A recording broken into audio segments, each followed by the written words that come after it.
Hello, good morning, afternoon, evening, depending on what time you are already watching this. Today, I want us to explore the opportunities that COVID-19 will bring once it begins to recede. COVID-19, just like the 1918 pandemic, is one of those pivotal events that changes the tapestry of all economies worldwide.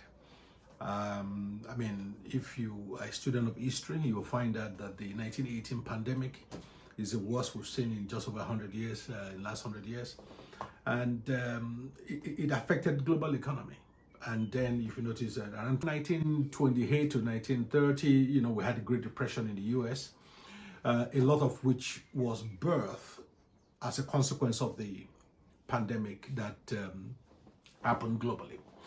But what many people also will not know is that I've seen quite a few books that actually have said that more millionaires were created during the Great Depression than at any other time in American history.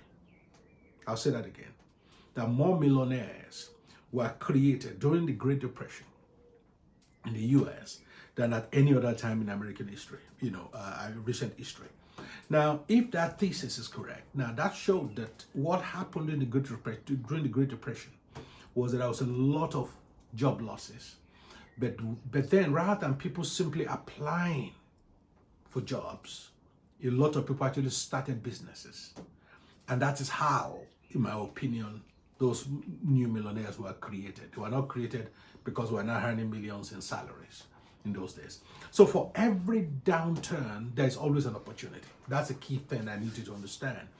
And COVID has changed the global economy. It's changed the Nigerian economy, changed African economy, whichever country you are in, it's changed it for good. What I mean for good, I say forever. That's what I mean. What we're looking at today is what I call it the 25 prospective post-COVID-19 business trends and opportunities for all. So the 25 top business opportunities and trends through which money can be made post-COVID. So the first way money can be made post-COVID is, I call that buying stocks of companies in relevant sectors. Buying stocks of companies in relevant sectors. What has happened, in the last several weeks of about 2-3 months now of COVID explosion globally, is that certain stocks have completely gone down. Travel, leisure, and a few others. And certain stock, of course, have skyrocketed. If you got the stock of a company like Zoom, for example, their stocks has kind of gone up astronomically. Now, what you need to do is to look at some of those companies, like travel companies that are solid. They're not going anywhere. Companies like American Airlines, United Airlines, they're not folding. They're not going to fold anytime soon, regardless of what happens. There are some travel companies like that all over the world. There might be different ones for your different area of the world, depending on where you are listening to me. What you need to do is look for those, what I call solid companies, but their shares are completely down now because of what's happened. Invest in some of those shares, because one thing is certain: after this is over, those shares will go up again. So a lot of shares are available for bargain at the moment, so you can pick up a good bargain, by buying shares in those companies that have really, suffered, in terms of their market valuation, but these are otherwise healthy companies that will pick up. Now you need to be careful there, because there are some travel companies that may die as a result of COVID. The young, smaller ones, the ones that are not so big, may not be able to recover.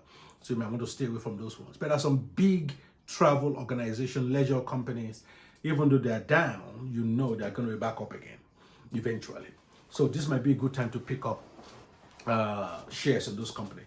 So, so you can make big bucks out of those shares when they recover. So that is the first way, which is one of the first hot trend that you can, take advantage of. The second hot trend is what I call, more remote or home working, will lead to less demand for office spaces. This is very, very important. You know, sometimes you feel you couldn't live without something until suddenly the thing happens and you really realize that it wasn't as bad as you assumed, as you thought. You know, what happened is a lot of organizations had managers in them who are managing attendance rather than managing productivity. So what lots of these managers were doing in those companies is managing the fact that, okay, you are in at the right time, you signed, you clocked in, and then you clocked out in the evening. Your productivity was not really their focus. That is bad management style anyway. But what COVID has done is force everybody to manage remotely. And the trend I'm beginning to see is a lot of companies actually are beginning to like the idea. Now, hold on a second. We really don't need to have everybody coming to the office anymore. This remote working can work. Maybe they should be coming to the office only once a week or once in 2 weeks or whatever. So what will happen is, as I'm already seeing in some countries, is demand for commercial real estate is gone down and may never recover for a long time. So what that means is that in fact, in some countries, like in the United Kingdom, I know that there's already a plan for some of the commercial properties to be converted into flats for private use, because they realize that those spaces may never be used again. So commercial real estate will be in less demand, and what that means is that a lot of companies will want to save money, and because they begin to ask themselves, why do we have to spend $1 million of our money every year to pay for rent for offices that we don't need? COVID has shown us that we can actually still work without having this massive overhead, and therefore, in an attempt to reduce their overhead, they will, let go of commercial real estate. So that means there'll be more demand for domestic real estate. So there'll be more remote working. So what that means is that people who focus on businesses or consulting practices that enables company to transition from office-based to remote working will be in high demand post-COVID, because lots of companies will now want to transition their business practices away from being office-based to working remotely, and they will need help. Many companies will need help in making that transition. So that's another example, of a trend that you need to sort of bear in mind.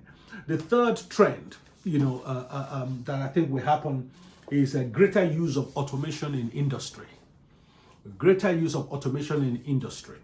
This will particularly happen in many of the developing countries, because in those parts of the world, a lot of factories are still largely human labor, manual intensive. And what COVID has shown is the fact that, once the people go, you shut down operation altogether. Whereas I was reading a comparison, a comparative paper a few days ago, for example, that showed a particular factory in Africa, showed the equivalent factory in Hong Kong, in terms of the manufacture, the same thing. And the one in Africa, I think, if my memory serves me, employing about 200 people. And the one in Hong Kong was employing only 15 people. Productivity-wise, the one in Hong Kong was actually producing more. And the difference was that the one in Hong Kong was largely robotics, was automated, and the human beings were just there to press buttons and just do a few things, whereas the one in Africa was all done manually with very little machines, so it's a lot labor intensive. So what that means is, post-COVID, a lot of companies want to transition, giving the example I've just given, to the Hong Kong model, where there will still be need for human being, but less human being, so to speak. So whatever can be done in an automated way can be done. Because think about it, if you need only 15 people, and most lockdown restrictions allow up to 15 people to gather, you can still run your business by and large with your 15 people, because the rest are machines. But if you have to bring 200 people in under one roof to work, then clearly you cannot work. So I see a trend in greater use of automation by industries, greater use of robotics in getting job done. So those who are in that kind of business will make a lot of money in terms of business automation systems, either in terms of the hardware or the software, as the case may be. And the robotics, that is an area which you look at especially in Africa, where a lot of companies are still manually run, so to speak. I mean, you should look at see how a shoe is being made in say a place like Nigeria, and see how a shoe is being made in a place like Italy. They are not the same at all. While in a place like Nigeria, everything's still being done manually, everything's being cut by hand. Back in Italy, the similar shoes, everything's done by machines. Human beings have less intervention. So that's an example of what I'm talking about. So if you are in the business of if you're in the business of helping organizations to automate or mechanize their process, then I think you are in for an increase in business post-COVID. By the way, this also will include farming, in terms of mechanized farming, as well. It's all part of, industrial automation boom that COVID will usher in, that post-COVID era we usher in. That's number 3. Number 4, the 4th trend I see is I put it as a greater need for technologically skilled workers. Greater need for technologically skilled workers. Now, this has always been the direction of travel globally in terms of moving from analog skill to digital skills. That is the natural direction of travel. But what COVID-19 what it would do is accelerate that demand, especially in places like Africa. Because if companies are going to automate, that means they need more technical skills. If companies are going to be doing a lot more remote working, that means you need a lot more IT service staff, more technically knowledgeable staff than before. So generally speaking, there will be greater need for technologically skilled workers. So if you are in employment, this might be a good time for you to reposition yourself, because this whole idea of this 15 trend is not just for all those who want to start their own business. That clearly is part of why I'm doing this, but also for those who are in salaried employment. Some of you might want to reposition yourself, reposition your skills. Use this COVID period to learn new things, study new things, get new certification, as the case may be, so that, once COVID is over, you've acquired new skill that puts you in pole position for any new jobs out there. So you are more relevant, so to speak. So this is not just for those who want to do their own businesses, but also for those who want to be in paid employment, just to make sure you are rightly positioned so that you don't become obsolete in the marketplace. It's important. So there'll be greater need for technologically skilled workers. So for you who are looking for a job, make sure you increase your technology skills. For companies providing such technological skills, of course, you have more customers, post-COVID. So bear that in mind. Number 5, there'll be greater need for portable hardware and devices. Greater need for portable hardware and devices. By this, I mean, given some of the points I said earlier about companies, doing a lot more remote working, that means a lot more devices will be needed to enable that. I'm talking of laptops, tablets, phones, So if you are in the business of selling those hardware, be ready for more business post-COVID. A lot more organizations and individuals will be buying more of those portable devices, because because a lot of their working practices and business practice will change. So if you are in the business of selling hardware, make sure you have a lot of portable. I mean, the normal computer desktop, the demand for that may not go up. In fact, it might even reduce.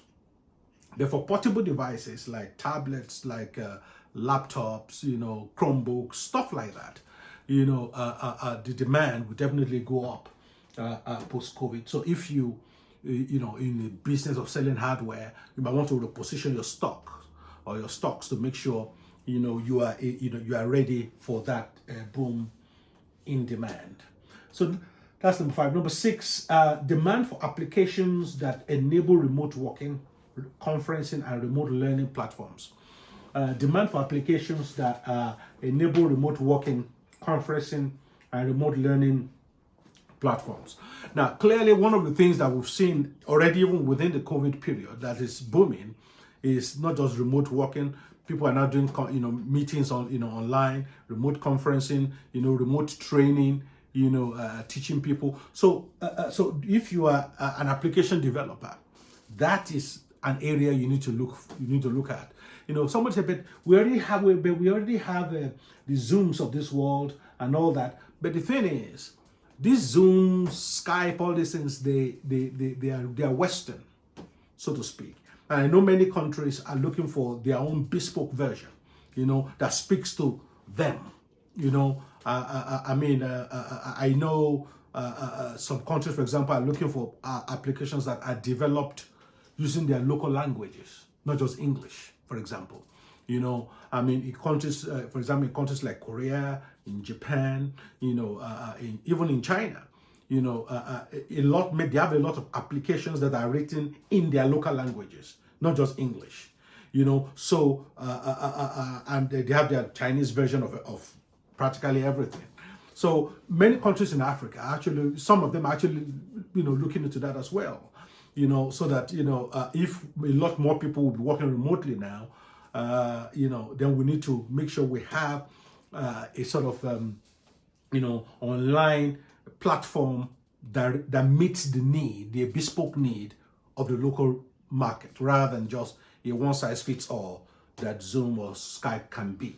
So if you're in the business of, a developing application, you might begin to look into developing applications that will deal with remote working, remote conferencing, remote learning platform, especially learning platform. That one is particularly, there's a lot of scope in that, because there's so many schools, universities that even post-COVID will continue.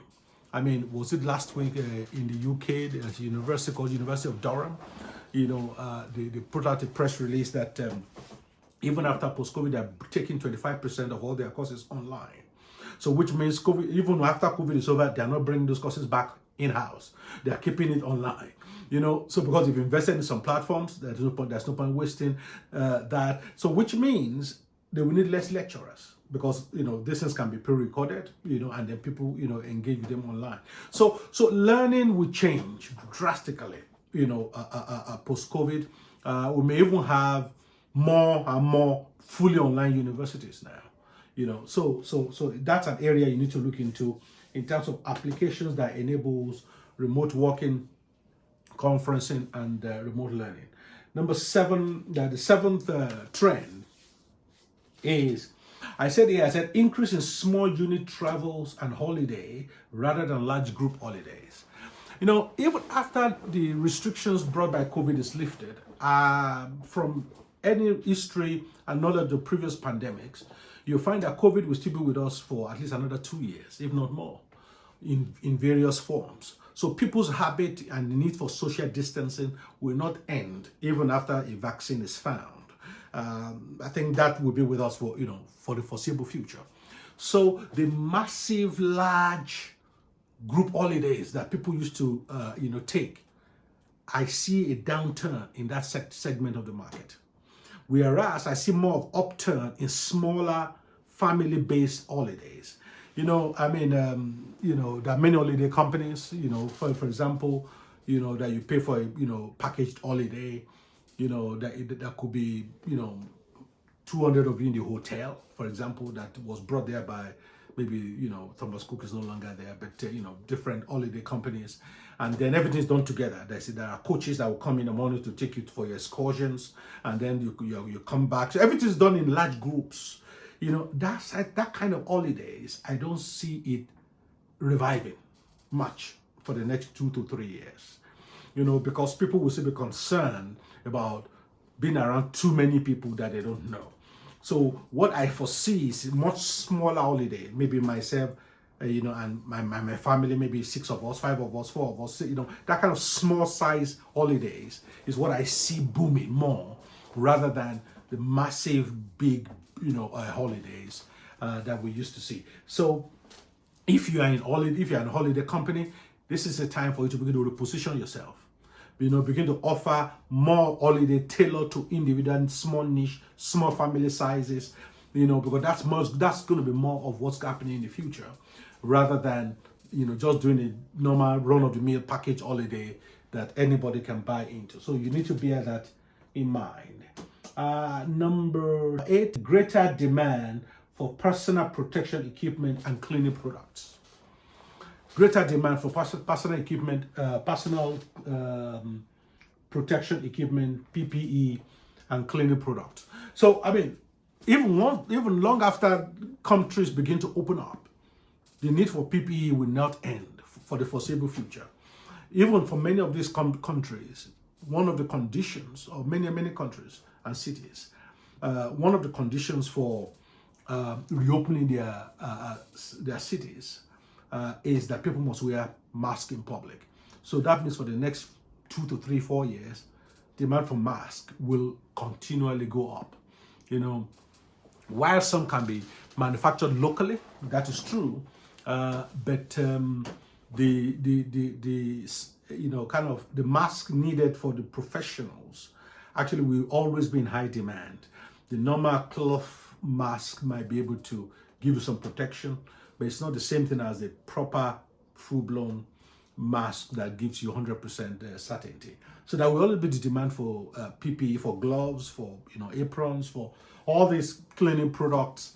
So if I were you, if you're into import business, that might be what you need to look into, import those products. If you're into the manufacturing business, those might be products you might want to start manufacturing, they will be in demand higher and higher for the foreseeable future.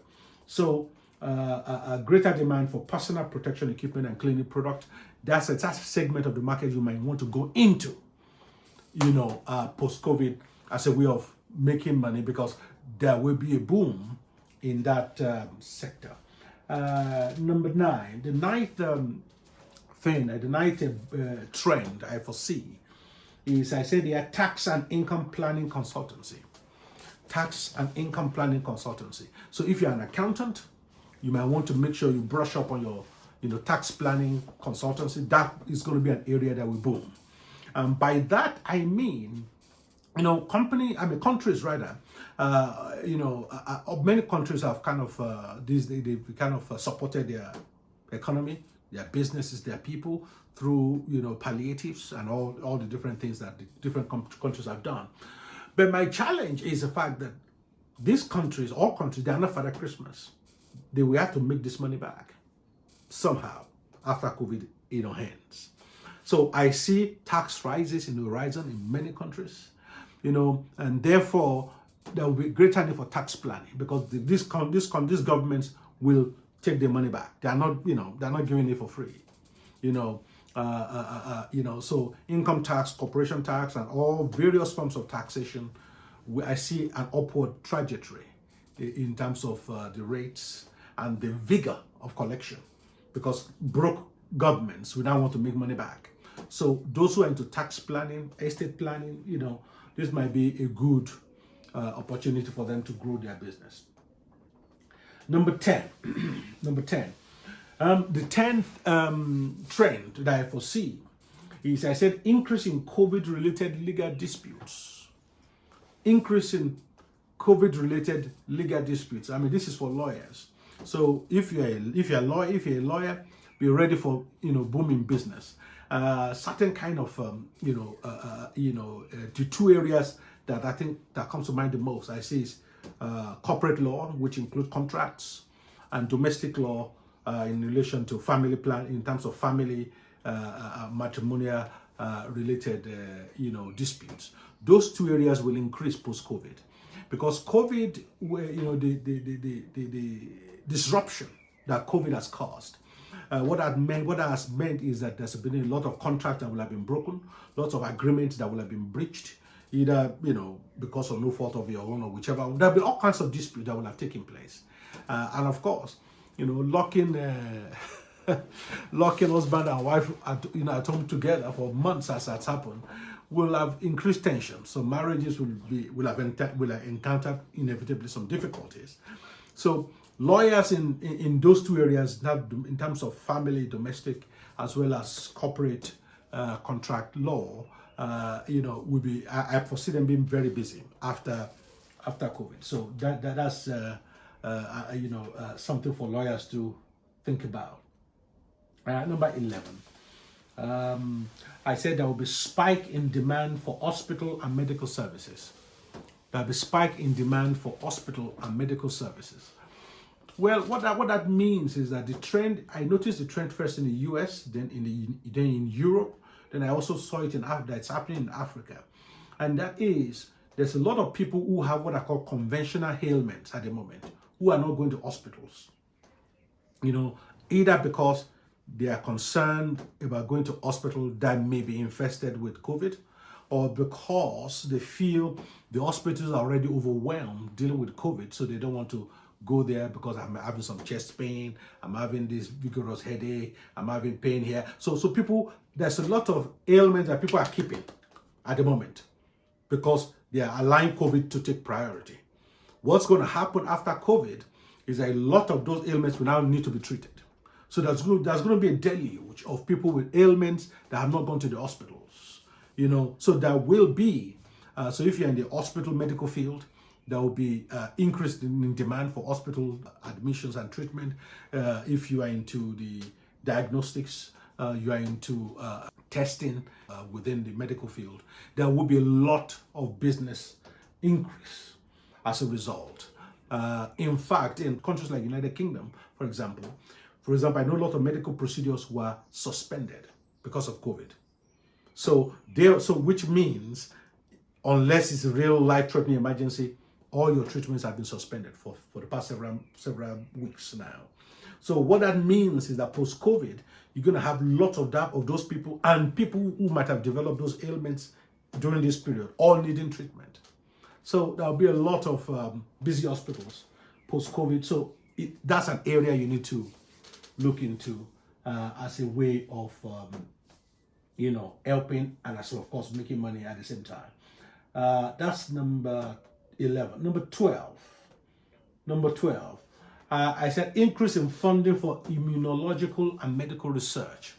Increase in funding for immunological and medical research. Now, what COVID has shown very well is the fact that pandemics or epidemic, even if it's not pandemic, they are with us. They are going to be with us for the foreseeable future. So even after COVID is defeated, who knows? In 2, 3, 4, 5 years time, there will be something else. Another 5 years, there'll be something else. What COVID has done is open the eyes of many countries to the need to actually fund and be at the forefront of pandemic awareness. So I foresee a situation that if this is your area of research and study in terms of medical, in terms of pandemics, you will have a lot more funding from government and organizations who will now be more ready to give to causes and organizations that research these things. So if that's your area of expertise, then be ready for more for booming business, so to speak. Number 13, the 13th trend. This is a very funny one. Is I put down there. I said boom in baby products and services. Boom in baby products and services. Well, I mean, when you lock down husband and wife, for weeks on end, as has happened in many nations, inevitably, babies will result later this year. So I project an increase in birth rate across the world, from around November, December, when it becomes to be 9 months that people are, lots of pregnancy, at the moment. So I see a boom in baby products and services. So if you're into baby clothing, baby toys, anything babies, you will have a lot of business. So that might be an area of business you want to go into. Or if you're in that area already, it's time to stock up because you will have a lot of business. So booming babies will mean more demand for baby products and services that baby need generally. So you need to bear that in mind. Number 14, I said boom in raw food retailing. Boom in raw food retailing. That's number 14. Yes, boom in raw food retailing. Now, with this, what has happened during COVID is that because restaurants have been shut, Lots of fast food joints have been closed in many countries. A lot of people have been forced to cook at home more than they probably used to. Now, some of them actually have found it very interesting, enjoyable, the cooking.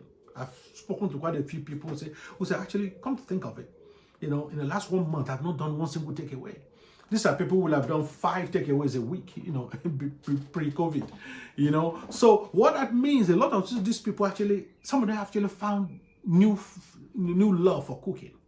And also, if you tag along with that, the increased now awareness for healthy eating that is now taking place, that means even after COVID has ended, there'll be a lot of people who will now eat more at home, do their own cooking rather than taking takeaways. So what that means therefore is there'll be increase in demand for supermarket raw food. This will also aid famine in many African countries. There'll be increase for farming products, and people will be buying a lot more raw materials to do their own cooking rather than just buying from restaurants. So there'll be increase in raw food retailing. I foresee. I mean, by the way, retailers who are already enjoying anyway, because right now in most countries, if not all countries, one sector that have been allowed to remain open throughout this pandemic are food retailers, as in supermarkets. So and they have been doing a lot of business. I think in March, one of the reports that came out end of March said for the last 2 weeks of March, for the last 2 weeks of the month of March, that in the United Kingdom, that £1 billion worth of additional food was bought by people. People are stocking up, and all that. There's a lot of panic buying going on. So the key point is that retailers are already doing well, but they are bound to continue doing well into the future. So that is booming raw food retailing. Number 15, online retailing will also increase. Online retailing.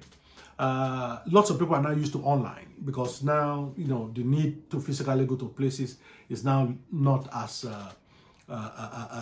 compelling as before. Now, for many Western countries, this may not be a problem because they are probably used to doing many things online. But for many countries in Africa, it's a novelty. I know people personally in Nigeria, for example, that it's only during this pandemic that they've ordered online for the first time. This is the first time they've ordered online. Some had their concern about online retailing for several reasons.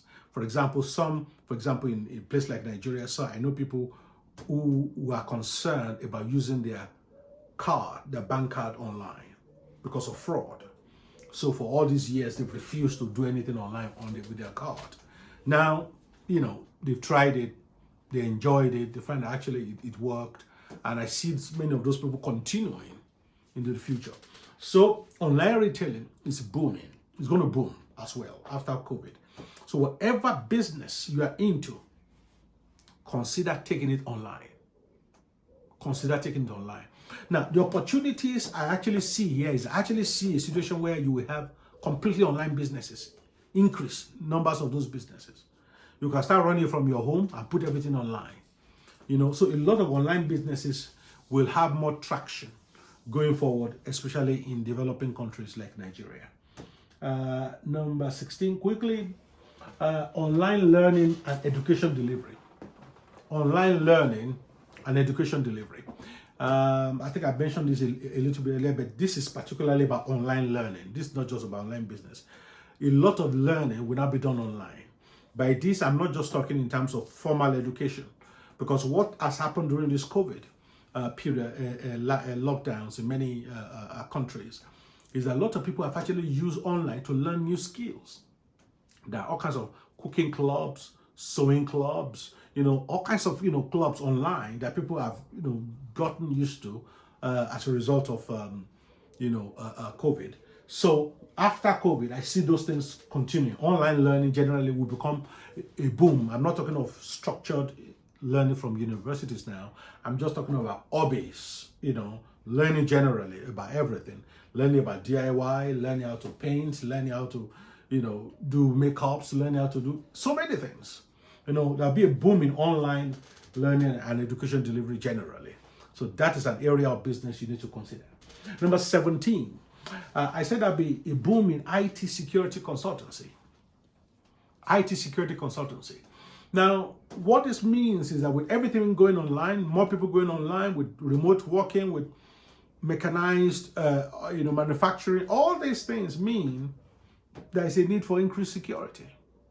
So if you are in the IT field, IT security will be an area of boom for the next few years, that you need to look into. If you're in IT and you want to reposition yourself, you might want to go and do some certification in IT security, because that area will be in high demand. As more businesses go online, of course, we know about all these virus attacks, all these, denial of service attacks, all this fraud that's happening online, all this will increase. So more companies will need someone to help them to secure their business and their platforms. So IT security consultancy will be a boom sector that post-COVID. Number 18, quickly, we're almost there. Number 18, I said mental and emotional health experts will be needed.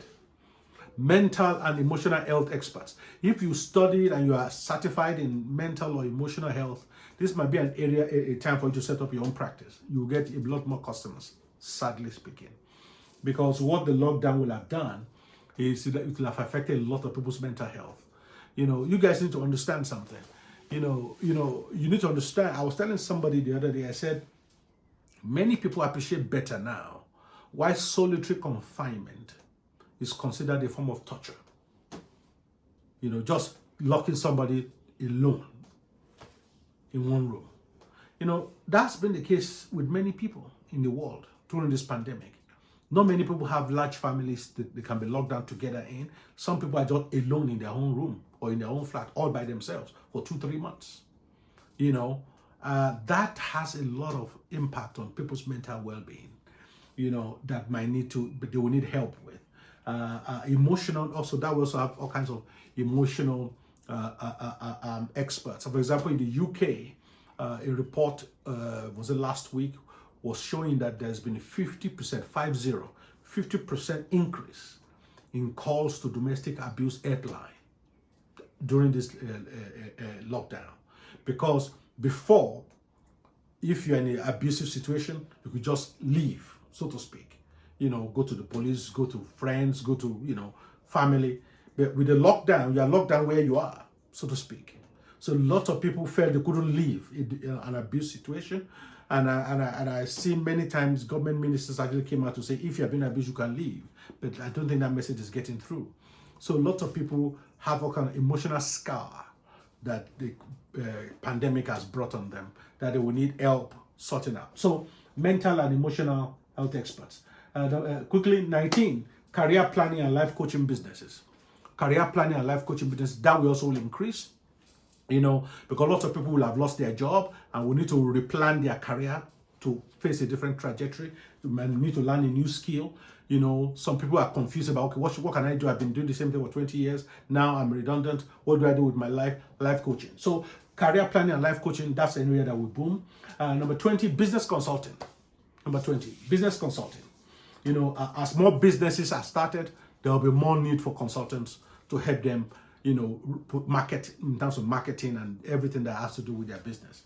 Number 21, virtual entertainment events and activities.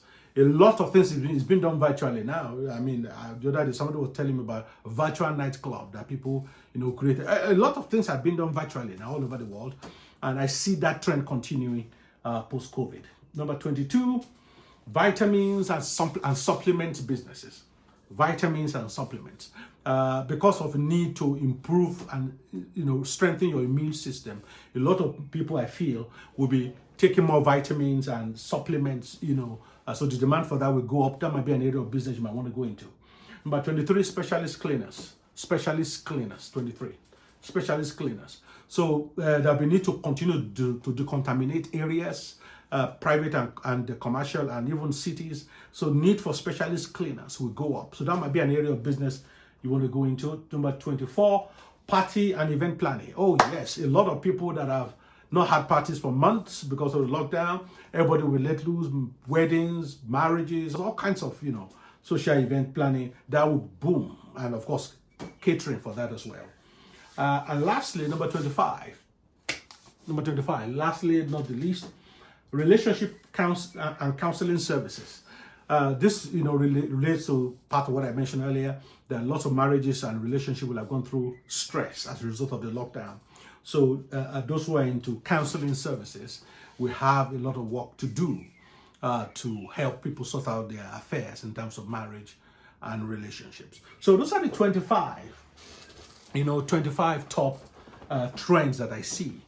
Before I end, let me just, go through them again so that, I see the first one I said here is, buying stocks of companies in relevant sectors. Number 2, more remote working will lead to less demand in office spaces. Number 3, greater use of automation in industries. Number 4, greater need for technologically savvy workers. Number 5, greater need for portable hardware and devices. Number 6, demand for applications that enable remote working, conferencing, and remote learning platforms.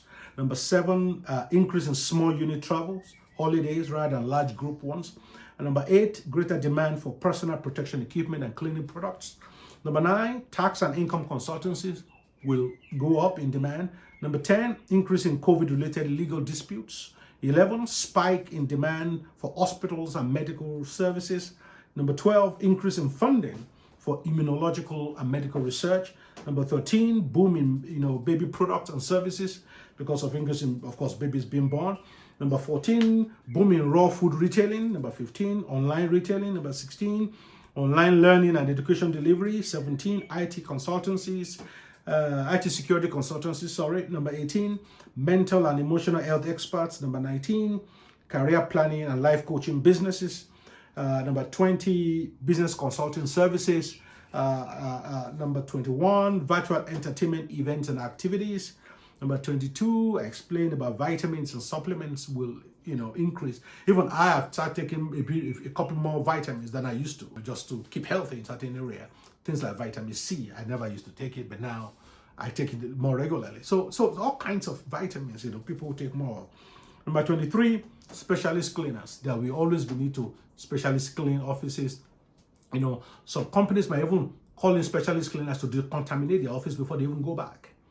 And then, of course, anytime somebody is infected or have signs in the office, they might need to vacate the office for it to be cleaned for them. So specialist cleaners, And number 24, party and event planning. And number 25, relationship and counseling services. So those are the 25 odd trends I see.